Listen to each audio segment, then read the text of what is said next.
हरियाणा की धरती से मुख्यमंत्री योगी आदित्यनाथ ने प्रयागराज विवाद पर पहली बार अपनी चुप्पी तोड़ी है। हालांकि उन्होंने किसी का नाम तो नहीं लिया, लेकिन उनके तीखे संकेत सीधे उसी विवाद की ओर इशारा कर रहे हैं जिसने संत समाज को झंझोर कर रखा है। योगी आदित्यनाथ ने रामायण के एक ऐसे पात्र का जिक्र किया है जो वेश बदलकर धोखा देने के लिए जाना जाता था। योगी ने कहा, सावधान रहिए क्योंकि आज के दौर में भी कालनेमी सक्रिय है।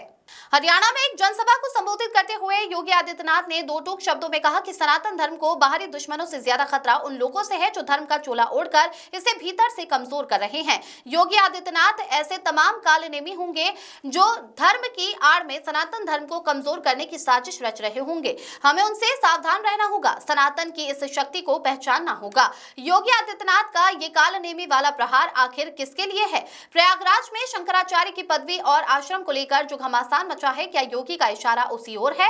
जानकारों की माने तो मुख्यमंत्री ने साफ कर दिया है कि धर्म की आड़ में राजनीति करने वालों या भ्रम फैलाने वालों को बख्शा नहीं जाएगा। हरियाणा से दिया गया ये कड़ा संदेश अब प्रयागराज ही नहीं बल्कि पूरे देश के धार्मिक गलियारों में चर्चा का विषय बन गया है। अब देखना यह होगा कि योगी के इस कालनेमी वाले बयान पर संत समाज और विपक्षी दल क्या प्रतिक्रिया देते हैं। Bureau report.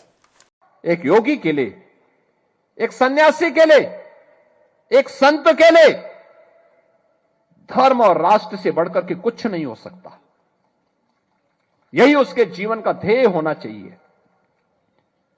उसकी व्यक्तिगत प्रॉपर्टी कुछ नहीं होती, धर्म ही उसकी प्रॉपर्टी है, राष्ट्र ही उसका स्वाभिमान है। अगर कोई राष्ट्रीय स्वाभिमान को चुनौती देता है तो हमें खुल करके उसके सामने आकर के खड़ा हो जाना चाहिए, उसकी चुनौती का मुकाबला करने के लिए खड़ा होना चाहिए। कोई धर्म के खिलाफ आचरण करता है, क्योंकि ऐसे तमाम कालनेमी होंगे जो धर्म की आड़ में सनातन धर्म को कमजोर करने की साजिश रच रहे होंगे। हमें उनसे सावधान होना होगा, उनसे सतर्क रहना होगा।